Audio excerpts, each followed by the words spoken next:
prima intervista con la giocatrice islandese Ausgrimsdottir, fresca di esordio. Come consideri la tua prima partita con la maglia del Verona?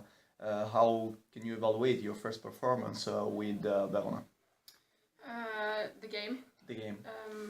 I think it was a little bit tough. We were like never in control of the game, so it was kind of a chaos, if you can say so. So I wasn't very happy about my performance or the team. So it was. Hopefully next game will be better.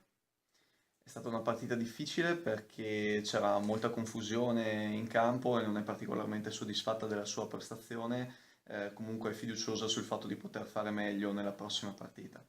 About the next game, you know that we are going to face a really important team. Are you working in many aspects of the tactical approach of the game? What are your thoughts about the next game? Quali sono le tue idee riguardo alla prossima partita? Vi state preparando meglio possibile, soprattutto tatticamente? Yes, we have been working on what went wrong in the last game, and we've had 2 trainings now in the morning just to go over the tactical stuff and what we did wrong in the game last weekend. So we've been working hard on getting better, and it's going to be a really difficult match on Saturday. So we will have to perform much better than we did in the last game. But I'm really positive that we will do that and that we will get a good result.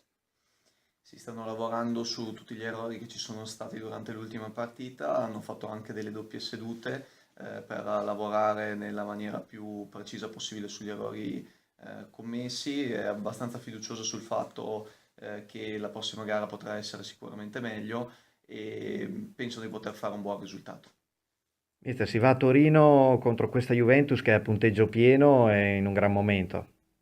Sì, è in un gran momento, è stata una squadra costruita per vincere, ha delle giocatrici forti, noi siamo una squadra nuova, però vogliamo andarci a misurare per capire qual è il nostro reale valore. C'è qualche problemino di formazione, soprattutto per Pier in difesa?